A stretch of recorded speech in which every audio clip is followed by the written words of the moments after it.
Hello, everyone, and welcome to Herosner Podcast Season 2, Episode 17, live on YouTube and Facebook. And now we are on patreon.com, plus our own website, medherosner.com. It is Wednesday, May 18th, 2022. It's not our regular Thursday night. Nope. This is a special occasion. I'm your host, Vik Aslanyan, and as always, I'm joined by my multi-talented co-host, Mr. Mike Balyan, where we discuss our great Armenian history, covering different people, eras, and topics. We hope you're all having a wonderful Wednesday evening, and we thank you for taking the time to join us tonight. Please like, share with your friends and family, and subscribe. Our topic today is Vishapakars, or dragon stones, and we have a special guest with us here all the way from Armenia, Dr. Arsen Bobokhyan, who will be informing us about these special stones. How are you, gentlemen?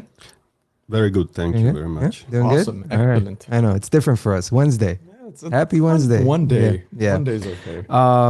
Dr. Bobokhyan, thank you for taking the time to join us. I know you have a busy schedule and short period of time you're here. We're excited to have you on and learn more about these stones and their fascinating history. But before we begin our discussion, can you tell us a bit about yourself, where you were born, raised, a bit about your education, your studies, so our audience can learn more about you? So first of all, thank you very much for the invitation to Herosner. I am an archaeologist from Armenia. My education goes back to 90s of the former century. First, I studied at Armenia at the Faculty of History. Afterwards, I continued my education in Germany at the universities of Munich and Tübingen, and I got the PhD at the University of Tübingen. And afterwards, I came back to Armenia. And since then, I'm working at the university and also at the Institute of Archaeology and Ethnography of the Academy of Sciences of Armenia. Okay. You were born in Yerevan. I was born in Yerevan in 1975 and grew up in Yerevan until now. Yeah. Okay. Living there. Now, what made you get into archaeology? What sparked that interest? Archaeology is something fascinating. It is, in a way, of course, it is a profession, but above all, it is a way of life. It's a way of life. And when you are choosing archaeology, you are choosing a way of life. It's not only a profession, because those people who think of becoming archaeologists, first of all, they should prepare themselves not only as an archaeologist, but something which is more than you're going to put profession. You're going to put your life into this. Yeah. Yes. Yeah. This isn't a 5-10 year job.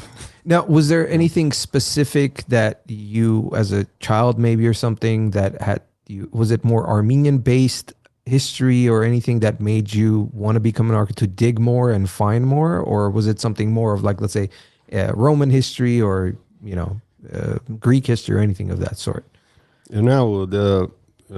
For becoming an archaeologist, you should be a little bit romantic. It means when we are telling romantic or romantism, first of all, we should tell that we see ourselves more in the past than in the present. Yeah. There are such people who are essentially present in the past. Yeah. Although they live in modern times, however, they have their own world. They have something parallel to this world, and I think only such people can go to archaeology. Yeah. Because when you are going to the field, so the field is the most important area of the archaeological work. You are going to your own world. This world is parallel to reality. Yeah. And when you are coming back from the field, you are coming back to reality. It means you are always fluctuating between two worlds. Yeah. Wow. And this fluctuation is something which we can also define as a shamanic trip. Okay. That's a good way of putting it. From our world to another world Yeah. and back. Yeah. It is not easy job from this course. point of view because you are always on your way. Yeah. You're always connected to what you're doing. Yes. It's difficult to disconnect. It's almost that Stargate trip, Yeah. you know, going through the Stargate from one world to another world. You know, that's amazing. I want to thank all our audience who are joining us. Thank you, everybody. Feel free to ask questions while we're having this conversation, and we'll definitely bring it up on the screen. And Dr. Bobokhyan will answer them, you know. But so We have prepared some questions for we are. Bobokhyan. Yeah. So are you ready? Okay. Ready? All right. Okay. Please. Okay. So ahead, Mike. we know that Vishapakars or dragon stones have been found abundantly in this region. For what was the reason they were created? First of all. Secondly, how far back do they date? And what were they typically concentrated in the Armenian highlands, or were they spread even further across because of the influence of these stones?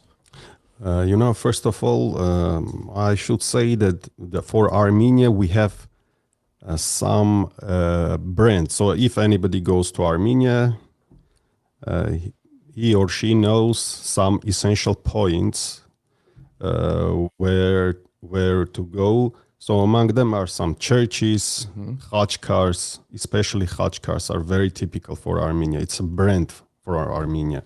Yeah. And such a brand is also Vishapakar. Yeah. Because Vishapakar is something which appears only within the territory of the Armenian highland. This is very important to say. And from this point of view, it appears to be something which is just endemic for this area. Concerning their dating, this is something which goes back to the Bronze Age. Okay. It means circa, in more common terms, we can say 2500 until 1000 BC. Okay. So the period of existence of Vishapakars should be around 1200 years. And this is in professional terms, Middle Bronze Age, Late Bronze Age, and the end of Vishapakars comes with the Iron Age. Because Iron Age in our region of Armenia, Caucasus, begins from the 1200 until 700. And Iron Age is appearance of a new type of human being, which is totally different from Bronze Age. It's anthropomorphic gods, end of the zoomorphic gods. It's a revolution in the history of humanity, the coming of the iron. But coming back to your first question, what is a Vishapakar? Yeah, more or less. Why were they created? Why they are created? I'm gonna bring it on the screen, so we have a little thing right here for people to see the Vishapakar. So just visually effect for them to see that. But go ahead. So Vishapakars are freestanding stones. It means they are appearing on special areas, very flat areas like stadium, like football stadiums, on football fields. They are appearing alone or in groups. They are appearing in groups in the high altitudes and appearing alone on low altitudes. It's very interesting. They are made of basalt and achieve from 1.5 meters until 6 meters in their height. So they are very so they could be really big. Yeah. So if you see a Vishapakar standing in a place like in the mountains, it is visible from many places. So it is a landmark above all. Landmark not only demonstrating appearing as a sacred place, but landmark which draws the people from different sides to itself. And Vishapakars are essentially connected with some kind of identities. So this is a society which has a clear identity because they organize their sacred landscapes in similar ways, in very difficult areas, different areas of the Armenian highland, but in the same way. Yeah. It's the same pattern Yeah, almost. there's similarities. The pattern is very similar because they are appearing in the same places, very flat. Like as I already mentioned, they are appearing on very flat places, and they are appearing in groups in very high altitudes, and alone in lower altitudes in those places which are connected with settlements. Now, are they always standing up, or what I mean is when you find them laying down, was it purposely like that or did it fall down? They fall down, of course. Okay. Between us and the end of Vishapakars are some 3,000 years. No, what I meant was it's their purpose was to be standing up. straight Got up. it. Yeah. Okay. Where we know about it, so 90% of them are work from all sides, but the lower part. Which is possibly to be Of course, in they the were ground. standing Yeah. in the ground. Of course, there are also such points of view that there were also Vishaps which were lying on the ground, especially the fishes. However, many of those fishes are also unworked in their lower parts. It So it means was on that purpose. they were also purposed to be standing. Yeah. And in some of them we have secondary depictions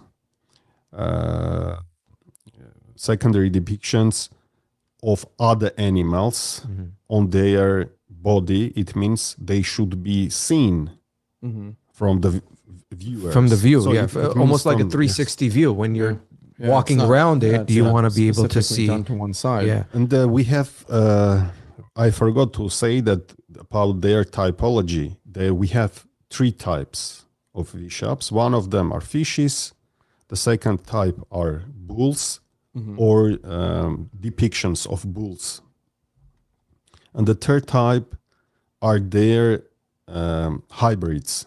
So they bear the traits of both of them. Oh, a mixture of both fish Mixture. and Yes. bull. They are mixtures.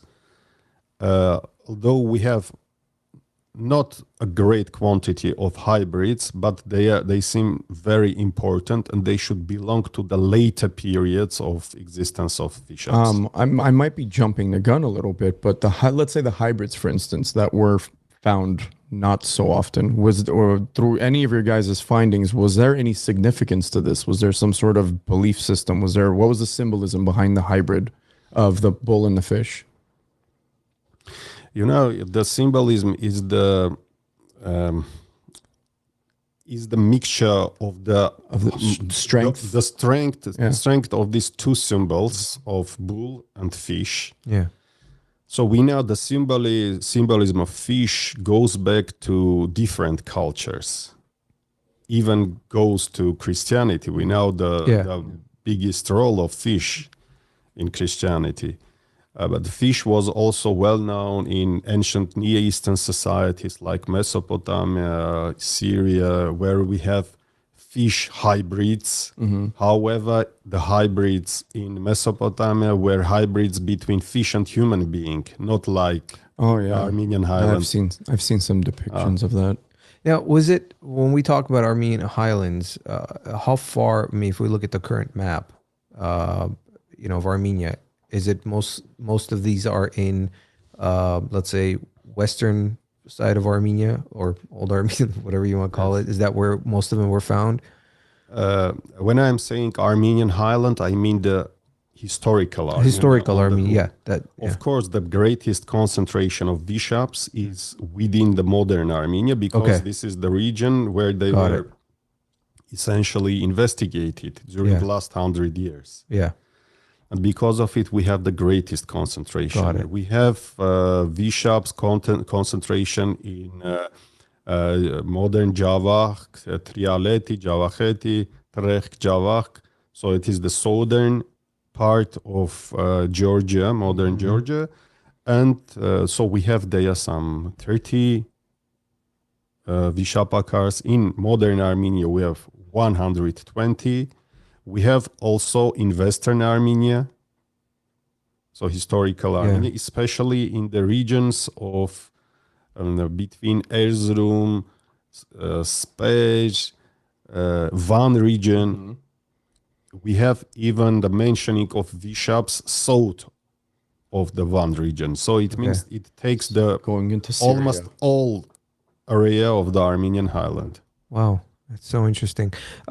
Eileen had a question, which I was going to ask you: is what is the oldest one you found? Have you guys been able to predate like the oldest Vishapakar? You know, the problem of dating of Vishaps is the most difficult question because the archaeologist, when we are working in the field, the first question above all is dating of anything. Yeah.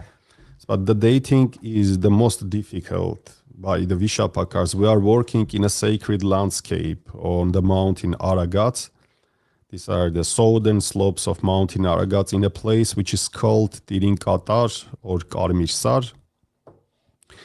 And our excavations have also circa 50 radiocarbon datings. So radiocarbon datings are coming from natural sciences. They are more precise than those datings which we are making as archaeologists according to ceramics and other comparisons. And according to C14 data, we have some clusters. First is the Chalcolithic period, some 5000, 4000 BC, and then mostly the second millennium, what I called as the main period of their existence. So some of my colleagues think that they go back really to this earliest period, like the fifth millennium, or fourth millennium BC. I myself believe that they belong to later periods like Middle Bronze Age, Late Bronze Age, as I already mentioned. However, their prehistory go to this earlier period. Yeah. The problem of dating depends not only on radiocarbons or on ceramics. You should find the context into the society. If the society of, for example, Chalcolithic period was able to produce such stones. The context. This is the very was civilization. Were they able to carve out and build these things, which and move the stones. I mean, if you look at everything we've read and so far, as far as history goes, I mean, the structures that we've seen, it shows that it was there. I mean, Ortasar being one of the main, I think, finds right now, how back we go with the accuracy and the tools that were used. So, of course, from this point of view, in the most interesting thing in archaeology is that many things are unpredictable. What we are working on, the scientists are always very accurate in their words, but who knows, maybe some new data will come which will totally change our mind about dating of such things. But when we are dating, we are working with so-called border lines, which is possible, which is not possible, which is the last possible point, which is the first possible point. So it's a narrowing down process. Yes. Now, most authors have studied the stone slabs or dragon stones throughout the 19th and 20th century. And their main focal point was the symbolism behind it, right?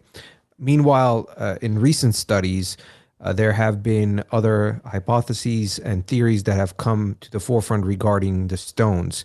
Can you elaborate more about this? First I should say that the history of investigation of Vishaps goes back to the end of the 19th century, and better to say to the beginning of 20th century. It began the first year of investigation so scientific investigation should be the year 1909, when Nicolae Osmar, a well-known archaeologist and historian, was working in Garni. It's a well-known place. Everybody who goes to Yerevan, first place is Garni Gerat, you know. Yeah. So when they were working in Garni, and at the beginning of the 20th century, Garni was not looking like today. Yeah, of course. The reconstruction goes back to 1960s and 70s. And in those times when the group under Nicolae Osmar was working in Garni, they heard about certain Vishaps which exist in the mountains not far from Garni. And they went to the mountains, and for the first time they saw these stones. And it was, Mar was amazed from this find, really. And they visited more and more and tried to understand, although first publication of his work with another investigator, Yakov Smirnov, appeared only in 1931. Wow. It means 22 years. Yes, later. Wow. So interesting. And in between, there were also other investigations in Armenia, mainly in Georgia, also. But the main stress from the investigators was put on their imagery and the symbolic. For example, they took the image of the bull and they went to the mythology of the bull. They took the fish and they went to the very deep mythology of the fish, bringing many essential data from different cultures, comparing them, and they forgot the archaeological context of them, but there were no excavations of those stones. And what we began some 10 years ago with our colleagues from Germany and Italy, we are working with my friends Alexandra Gilibert, Pavel Nila, they're our colleagues working on Vishaps. We began working with Vishaps like impressionists. We are taking the object, as this is the Vishap, of course, this is the main object, but we are going around it. We are demonstrating the context, where we try to speak about the landscape. We are going away from the Vishap in a spiral, and then with the spiral we are coming back. So Almost putting a story together. Yes. Yes. Yeah, it's an investigation. Yeah. So this is, for us, the most important thing is not, or better to say, not only the stone itself, but its context. With what other kind of archaeological monuments they appear. Yeah. In which context they appear. In what kind of stratigraphical connection they appear. This is a very important, and also the most essential question, as I already mentioned, their time, their chronology, to which period they belong. Because when we know to which period they belong, we can make connection to social developments. Yeah. And come to this point, to Vishaps from the point of social context. So creating contexts is the most essential difference between our investigations and the investigations which were made before us. Yeah. But we could not do this if we would not have Their works of the former colleagues. Got it. Yeah. I mean, obviously, it's progression, right? It's Of course, something that in time. But, there was a question that one of the audience members, Abiding, had, which is interesting, saying were the ones that were found, let's say, the ones that had the fish on it, were they mostly found by rivers and lakes, and the bulls more in the higher landscapes? Was there significance to that? The problem of their distribution is more or less clear. They are appearing mostly together. For example, we have a landscape, the landscape where the sacred site, Tirinkatar, where we are working, we have 12 of Vishapakars. Mm-hmm. The half of them are fishes, the other half are bulls. They are appearing in the same place on an area of 40 hectares. But the fishes are near to water-rich places like swamps and small rivers. And it is clear that they are connected with water. And most of them are situated, those sacred landscapes are situated not far from the sources of rivers. Yeah. And the traditional approach to the function of Vishaps was that they were protectors of old water supplying systems, irrigation systems. Yeah. And this was a theory which was put forward in 1920s, just in the time when Soviet Armenia was very actively involved in irrigation works. Interesting, right? Yeah. And it is very possible that this theory was developed also in the context of state, the imagination of development of Armenia itself in 1920s. Yeah. This is maybe some kind of connection between political approach and scientific approach. Yeah. But in reality, it is right. Yeah. So our investigation today also demonstrate that they are connected with irrigation systems, but not only. This is only one of them of their functions. Yeah. Other functions are connected with their elemental essence. They are dealing with the different elements like water, like fire. Mm-hmm. Yeah. The 4 elements. Yes. Right? Yeah. Yeah. So, And anything? Actually, another question was any astrological connection to it, as far as with Taurus or water, bull, whatever it is, fish. Any connection to that? you mean the connection between The stones. stones? Yeah. The connection, the stones, the bulls are connected to fishes only in the sense that they are demonstrating the same context of understanding of the society. Mm-hmm. The bulls are connected very possibly with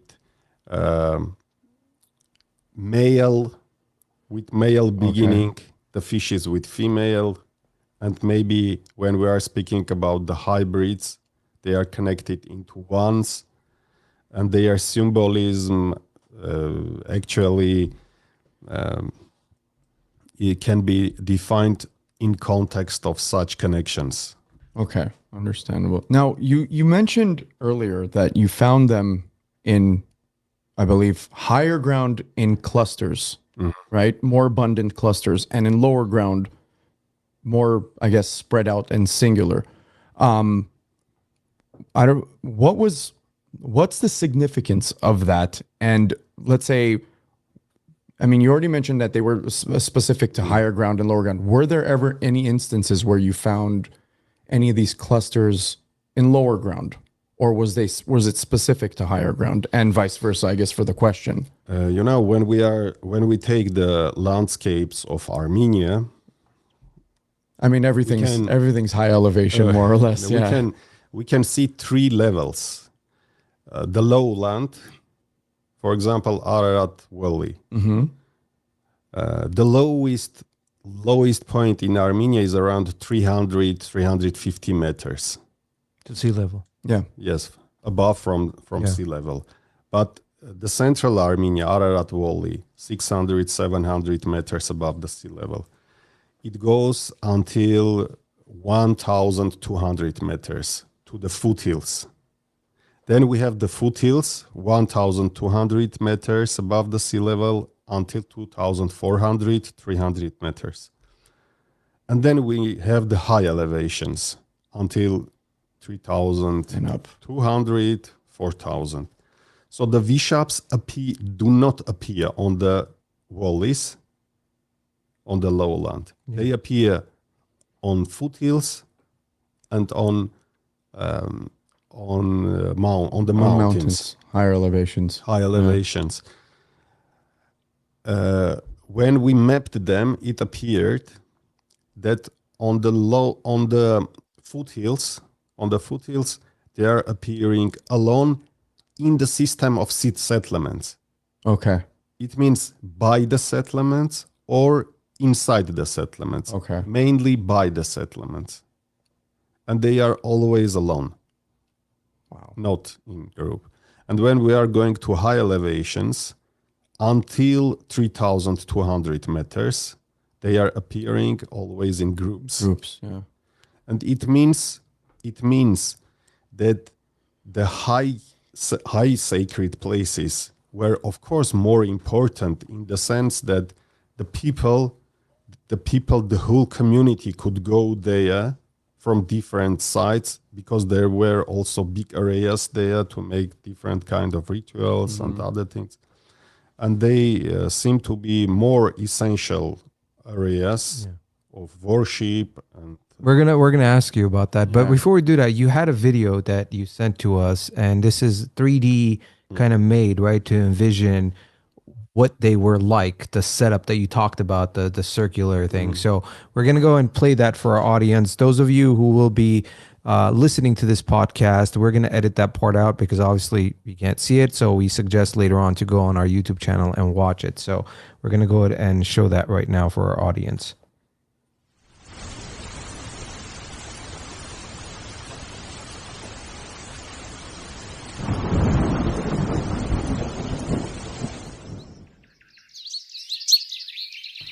زارها را اکو سنا یه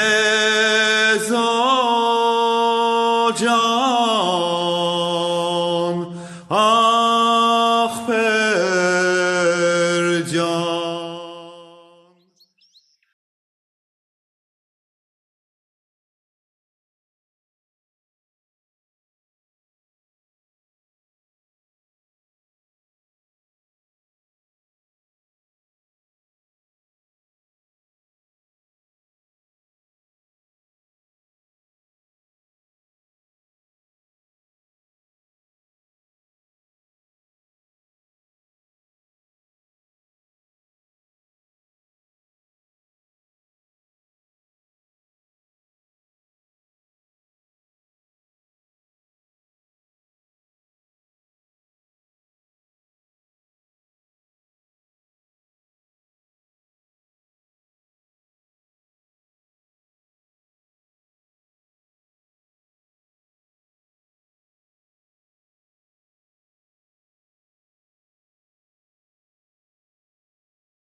That was really nice. And you were saying that this is as accurate as it could be to what the way they were in real life, basically in yeah. real life, right?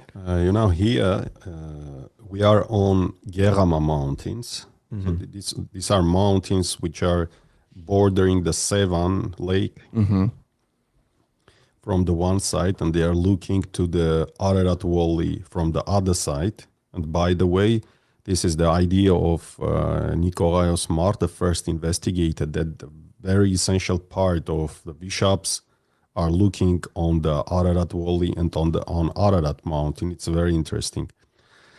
And this landscape, the name of which is Archaeologist, is situated not far from a place of Vishapakars, which is called Vishapakar, which is also a touristic place. Many visitors who come to Armenia visit this place, the Vishapilic or Gerartalic, but they do not know that the very essential concentration of Vishaps is located some 1,000 meters far from this place. From the lake. From the lake, where we have 5 other Vishaps. And this is a reconstruction of one of them, the most important one, because this was a find of some years ago, chance find. We were in the mountains and one shepherd brought us to this place, and this was a broken stone, broken into 4 or 5 parts. And when we brought them together, it appeared that this is a depiction of a 5-headed bull. Wow. It's not on as a rule we have 1-headed. Yeah. And this is a depiction of 5-headed bull. Was that the only one that was found of that sort? To break no. that consistency. We have one earlier find of 4 and 9-headed bulls. And this is the 5-headed one. But what is the most important trait of this find? That it has a route, a precession route of 200 meters, which goes to this construction in which the Vishap was put. And when we appeared to this place, it was like really in fairy tales. In Armenian fairy tales, we have always the Vishap. Yeah. We have a route going to the Vishap. We have sources. We had a very typical landscape, and because of it, a book appeared some years ago after the find of Vishap, the Vishap between fairy tale and reality.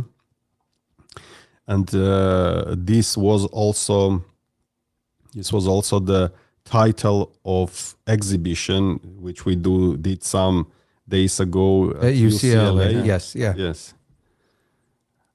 So the reconstruction you saw is It was really well done. Very well. it's real. It's real because we can trace the same construction also today.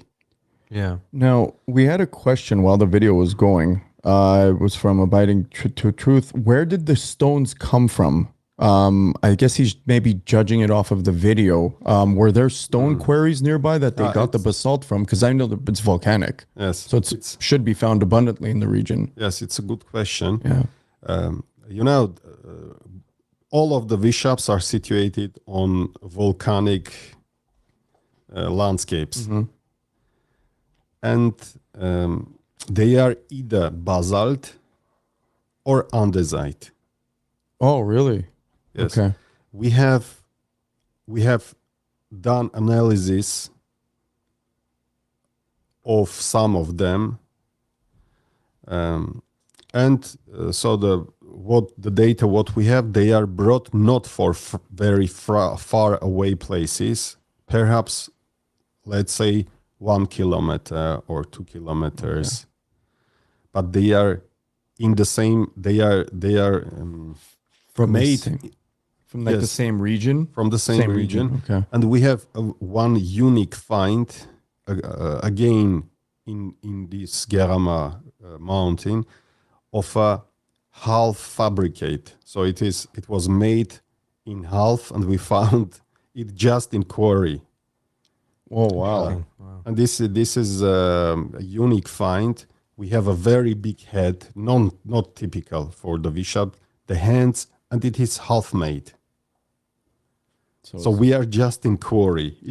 The stone is just in the place where it was in the process of production, but it was not produced. And other two Vishaps are situated some 2 kilometers far from this point. That's cool, because that probably raises a lot of questions as to whether they were made on site or whether they were made at the quarry site. Yes. It's pretty interesting. Unfortunately, it is not possible to reply to all questions, but I should say that the more we approach to the Vishaps, the more they become for us enigmatic. Yeah. This is a good word. Either fortunately or unfortunately. As a scientist, I should say that the most essential thing for a scientist, for an archaeologist, is not to lose a question. It is only to try to understand something. Yeah. And I myself have an ambition to lose the question of Vishaps. Wow. That's cool. The next question I had for you was, the stones seem to be linked in ritualistic sites, perhaps having to do with agriculture, maybe, especially near higher mounts, like you mentioned, Mount Aragat and Qarmi Sar. What can you tell us about these locations specifically, and any other that are similar in nature that contain these stones? The problem of their connection to agriculture or cattle breeding is very essential, and once again is connected with the essence, with the main way the societies lived, those societies which produced these stones. When we are speaking about their late dating, so it means the end of the third millennium, second millennium on the whole, the beginning of Vishaps at the end of the third millennium seems to be connected with early cattle breeders, because in this time we have no settlements.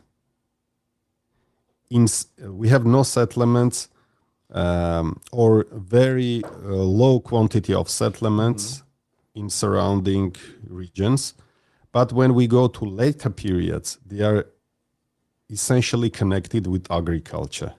Yeah. So it is a very difficult question for us to locate in which social systems can we see them, because both of them are possible to see. But essentially they are connected both with agriculturers and the cattle breeders, and I think that we should not separate them, because in each society should be both the settled and the mobile part. Yeah. Understood. And one of them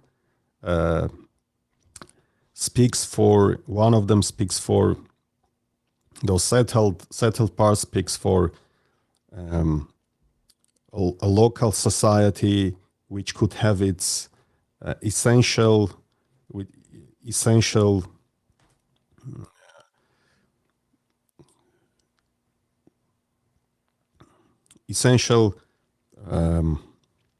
image of having an elite as such, because the elite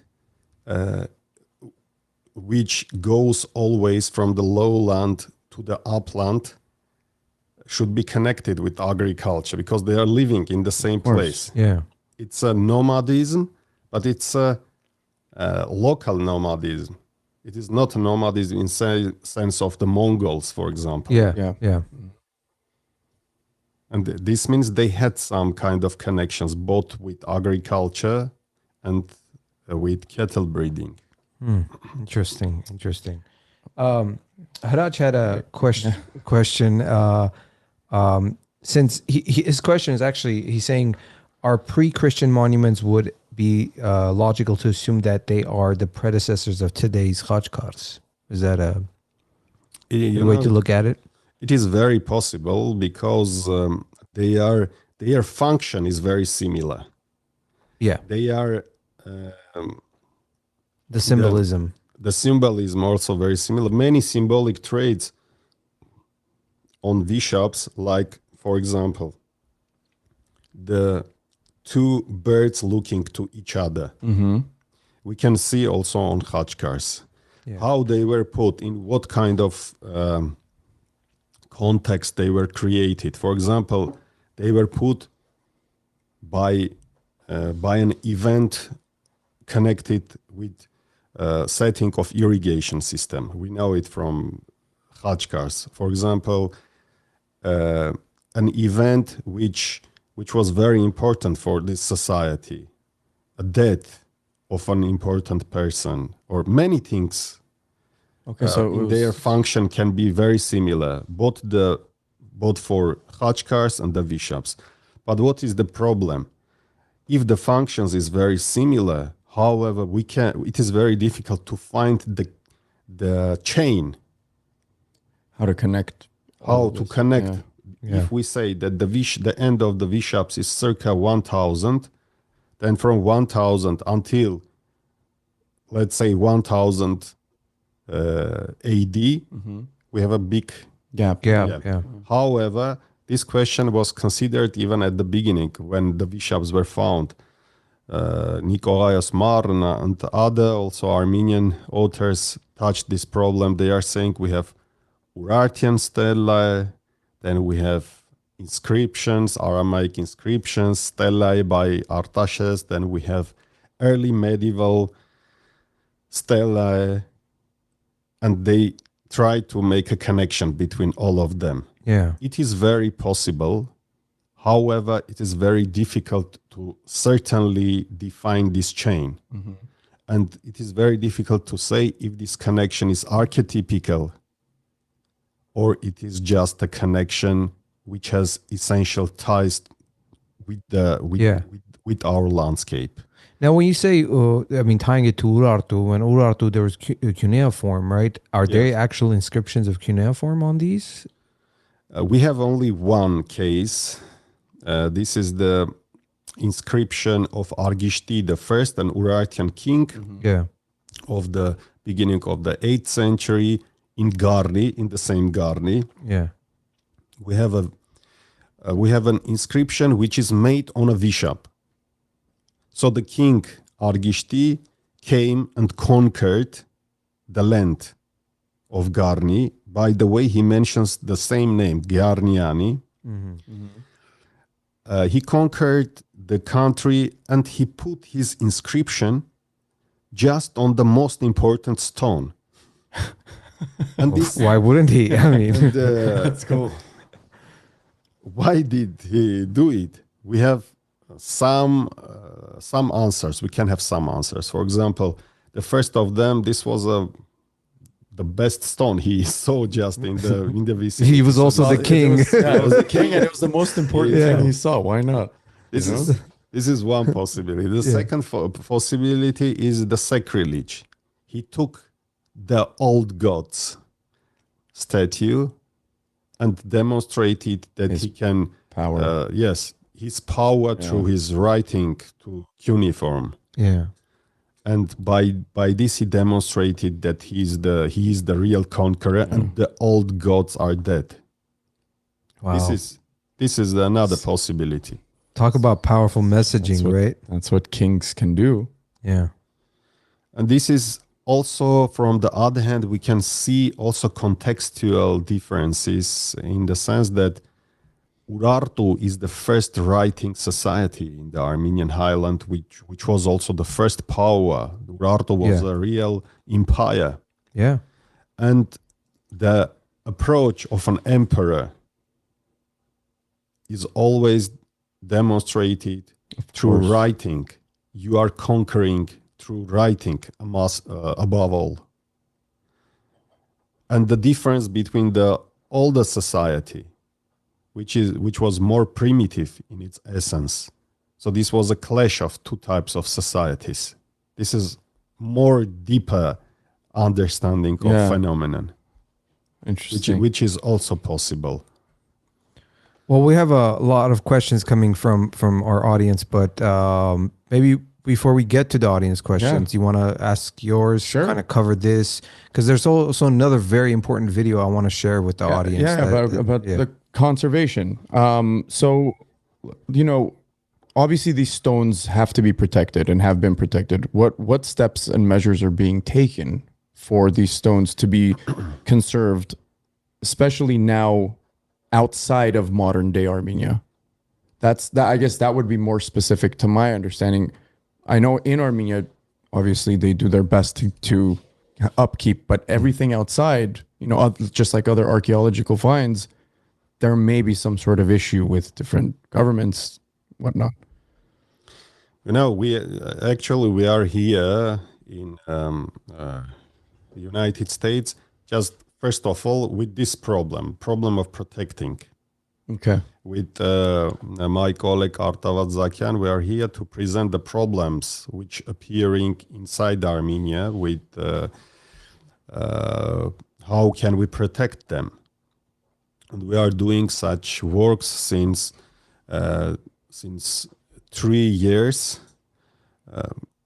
in different places of Armenia, trying to put the protection of Vishaps on more professional level. Mm-hmm. But of course, the same problems can appear also in other countries. I think that it does not depend on the country itself, but on the common sense of the people. Of course. Very often not of the state itself, but the common sense of the people. Why? Because they are situated on very far away places to which even the state has no real access. They're not there always guarding these things. I should tell an interesting thing. When we are going to the mountains, when we are working there on 3,000 meters, they are places which are far away of reality. Mm-hmm. And the rules of the people who are coming to these places are totally different. We live as a rule in summer pastures, and the people in summer pastures, the shepherds, their families, they are living with their own rules. Mm-hmm. And these rules are very archaic. So when we are on 3,000, 4,000 meters, very often we overcome also the time which is in lowland. Everything goes very quickly there. For example, they are accessible only during 3 months, these areas. And what happens during 3 months on the high mountains appears in the lowland during 12 months. Yeah. It's totally different rules. And the most important thing which we try also to do is to raise the awareness about the importance of such kind of archaeological monuments among the local people. Their approach to Vishaps and also to other similar monuments is different in the sense that from the one hand they can adore them, but they can also distract them. And this plus and minus are very near to each other. They appear to be like the positive and negative in human being, which yin and yang. can essentially be reflected in the same time. And we know it from the human history on the unfortunately. I mean, I don't know if you can describe the feeling when you're up there and finding these stones and looking and working on. What I mean, I can't imagine what that feels like. You know, 10,000 like you said, feet. being almost in a fairy tale, away from the city and everything. Just I can't imagine that. At least I'm trying to imagine it. Away from cell phones, away from everything. Yeah. Yeah. Kind of interesting to think about, isn't it? Yeah. Like he said, being an archaeologist, it's almost like a love affair. You know, it's a passion with what you're doing. Very often when the students are coming to study archaeology, I say them that we often when we are working in archaeological problems, first it's really romantic, but when it's something which can be also problematic for them, because you should learn academical things like drawing, like working under the sun. It is not so easy. But when we are going to the mountains or archaeological places for a while, we can go to the mountain and hear the voice of the wind. And this voice can be more important than the archaeology itself, because this is the archaeology. This voice, this is your way. Yeah. You achieved something, you did your work. At the end of the day, you went to the up of the mountain and you stood looking down to the lowland, and this is what you really feel. And this is your... You're part of nature. Yes, you are part of nature. You are mingled with the nature. Yeah. And this is your choice. Yeah. And this is your way. And you The should way of not- life. Yes, a way of life, and this is especially for those students which do not look for in archaeology. It's not something they anticipate. Yes, It's not. Well, a lot of kids also might see movies of, you know, those scenes of the archaeologists Yeah. in Egypt finding the tomb, Oh, or, right, you know, Indiana Jones. Indiana Jones, like they think it's not as easy as thing. Now, before we have a lot of questions and we want to get to through our audience, but I want to show that video of the everything you guys do. I think it's a little bit long, guys. It's about 10 minutes, but I think you're going to enjoy it. You really want to see this. And I think you guys showed this video at UCLA, correct? So, let's see here.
All right, everybody. Oh, that was great. Cool. That was a really good video.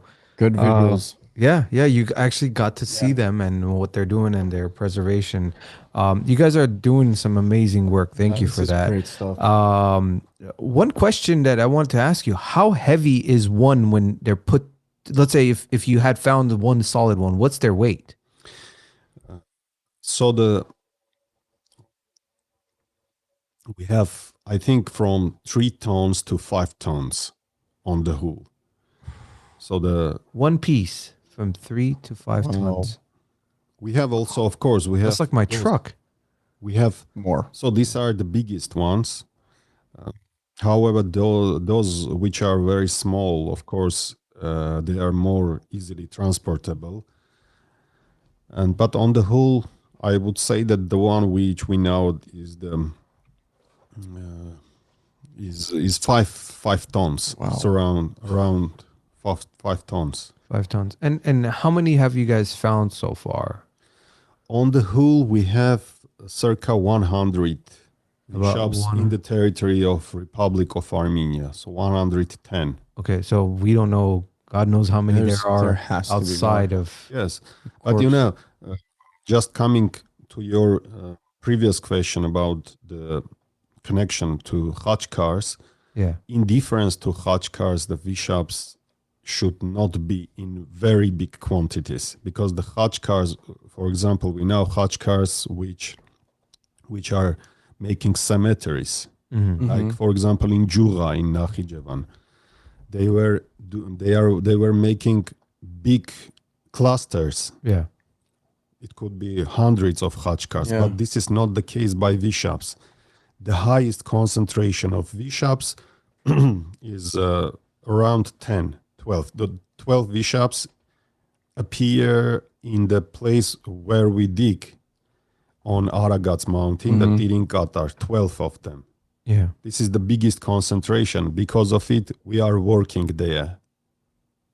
This should be a very important sacred landscape. Yeah. Yeah. That's very true. We had a question from, who is this from?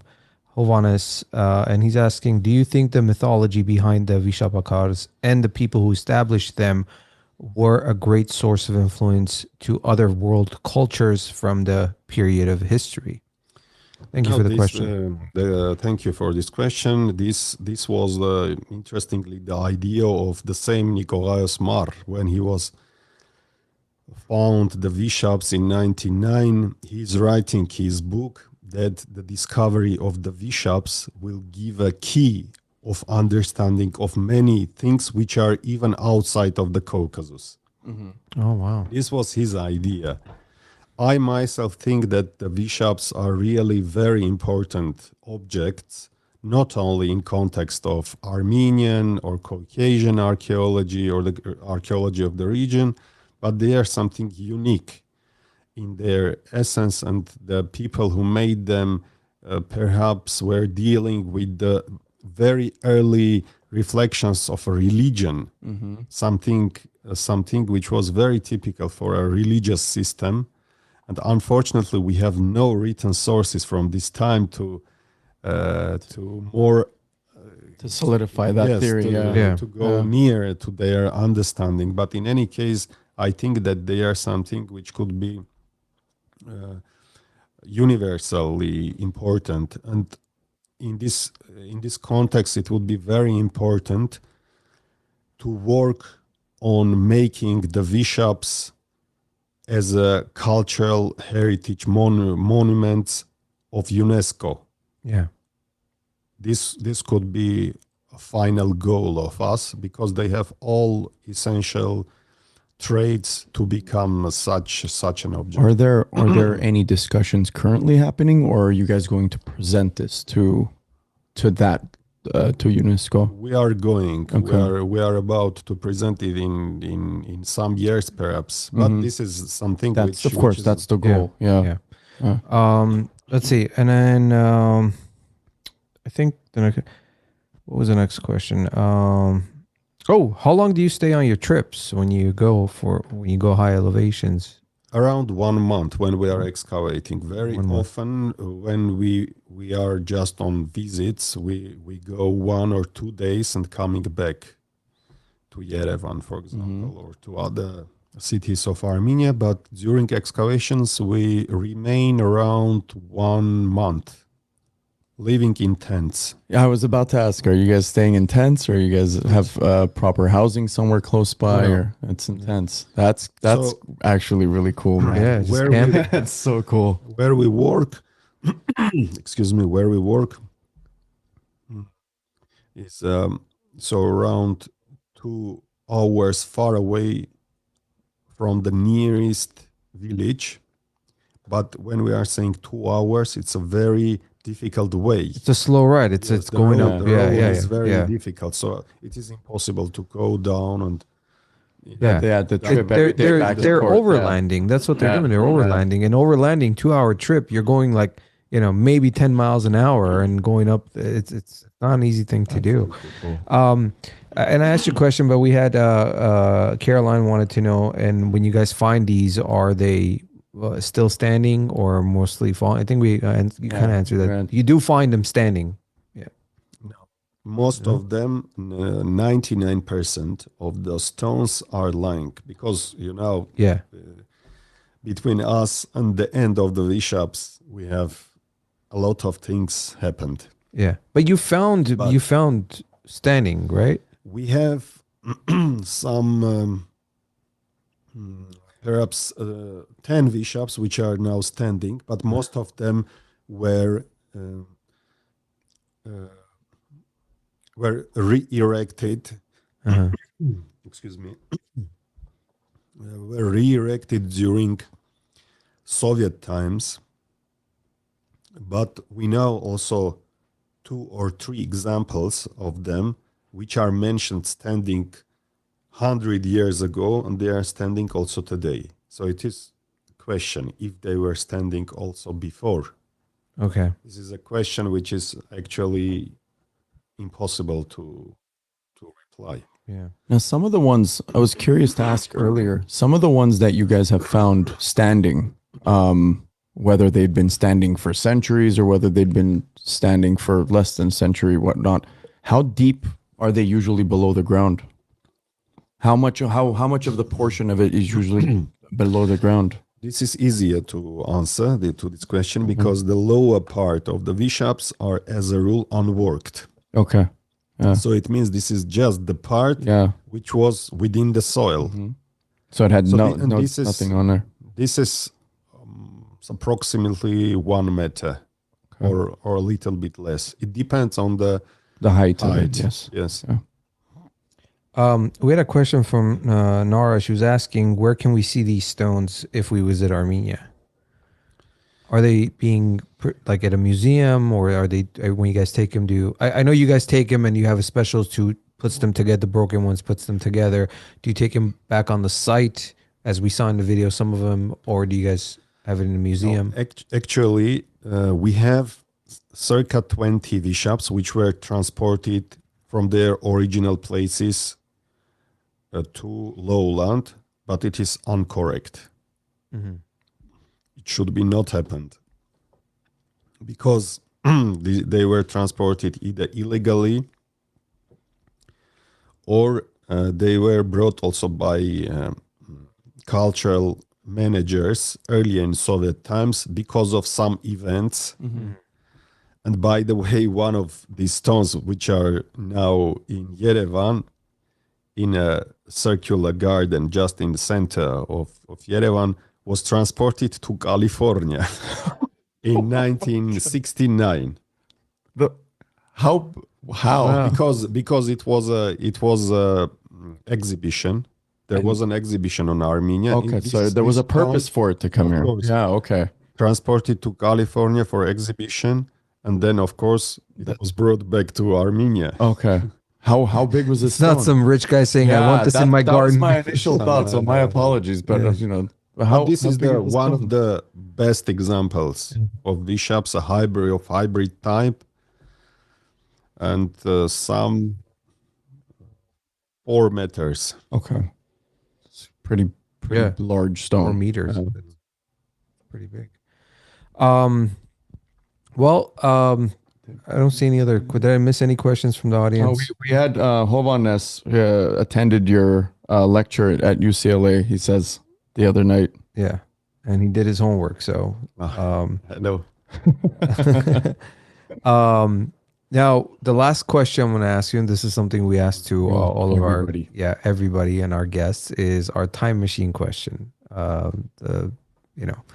So we obviously you being involved with the whole research of Vishapakars, but we wanted to ask you, It's a good if person to you ask. could have a time machine, what time period in Armenian history would you go back to and want to see and experience? Of course. It's a good person to ask. If I say the period of Vishap, it will be a little bit. Well, of course, I mean, yeah, but what part?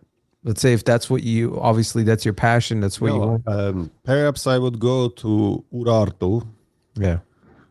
and ask Argishti why you put the uniform inscription on the Vishap.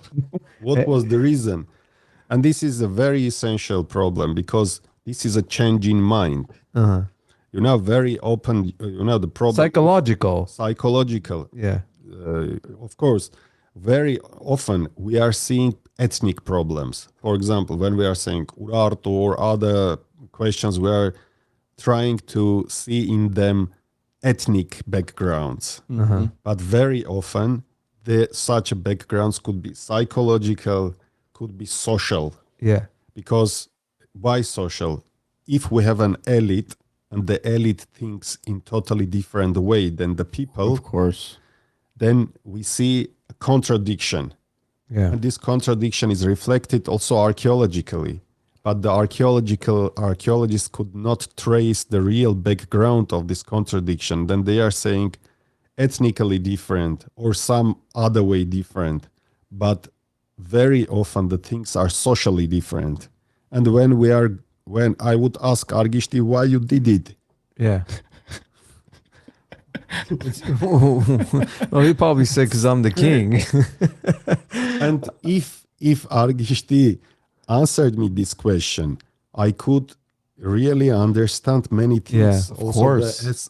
Concerning the dating, Of course. the last part of It would be an important key.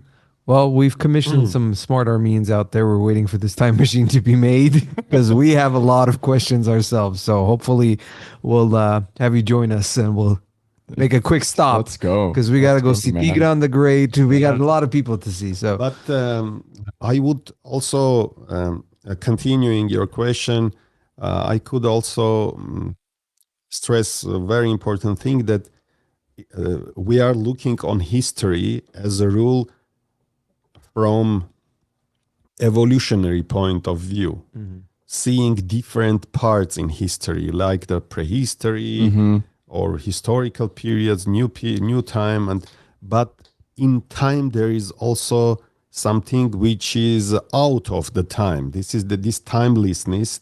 These are the archetypes which appear in every situation, in every society, in every region, and these archetypes which govern us, they are essentially timeless. Yeah. And when we are coming to this point of this time, to this timeless point, we approach to questions. Many things in us, also in history of every nation, is a static, unchangeable. And this, when we are True. when we see what is unchangeable in us, we can have a key of changing it. Yeah. That's true. that's true. Well, first of all, again, I want to thank you for joining us. Thank you. We appreciate it. I Arsen. know you got to go. I know you have a flight to catch tomorrow, so you guys need some rest. But I want to mention what you guys are doing. This project is amazing, and I know you're trying to create these amazing sites for tourism, for other cultures to come and see these stones, and for them to learn about our history and the things we've done for civilization. We talked about this off camera. But those of you who want to help this project, you guys can actually support by going to the Arat Eskijan website and donating, because they are actually helping to fund these excavations for them to be able to go out there and do what they're due, which is amazing work. So you can go, like I said, just search for the Arat Eskijan Museum and go to their website and donate. If it is tax deductible, so you can definitely use that towards your taxes for next year. Anything you want to mention? Any books or anything that people might want to find that you've written or you would suggest? We have some publications on Vishap. The first book I mentioned is the Vishap between fairy tale and reality. We have also another publication, earlier publication on Vishaps, which was realized some 10 years ago, Vishap stones. So we are working also on some other works, so they can be useful for those people who are really interested. Yeah. And they can get this book, I think, at Arat Eskijan Museum. Yeah. So if you guys are interested, go visit Arat Eskijan Museum, guys. We did a live from there. You guys saw that. Yeah. Go see it. Take your kids. Can't stress it enough. It's very important. We need to support these projects. We need to support our local museums. So those boring Saturdays, Sundays, they have nothing to do. Turn the news off. Learn more about our history. Yeah. Go visit the museum. Again, Arsen, thank you so much.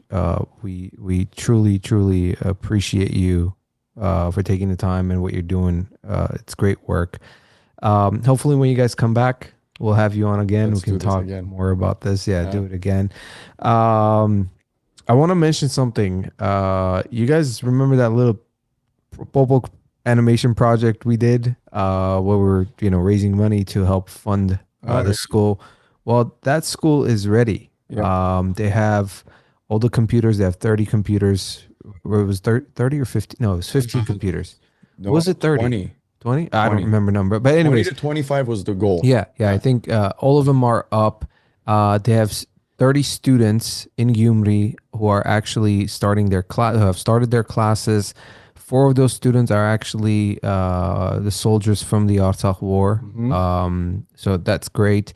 And they have over 108 applicants who are on the waiting list. So, we helped with that project, and other people got involved as well. So we're very proud of it, and that we want to do more. So if you guys want to continue helping, donating, please go to miasin.org, donate to help to get more computers to make the classes even bigger. Because like I said, we have 108 applicants who are waiting to join these classes.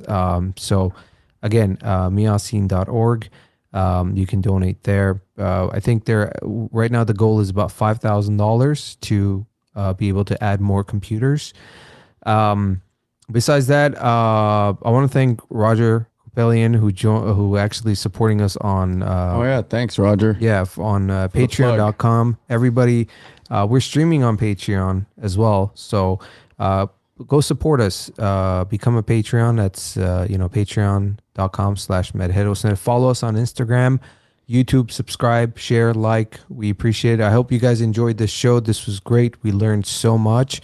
I think that's pretty much. You got anything else to mention? Support the cause, guys. This is awesome. Like, it's really cool. We wish you a safe trip, and hopefully we'll see you soon. So Thank you very much. Everybody else, guys, take care. We'll be live again in about 2 weeks. We'll have a regular episode next week, and we'll be covering the 7th century to the 11th century, right? Or was it just 7th century? I don't know. I believe it's the 7th century. Too much reading, guys. Too much reading. But anyways, so as we always say, till the next episode, everybody take care of yourselves, and we'll see you then.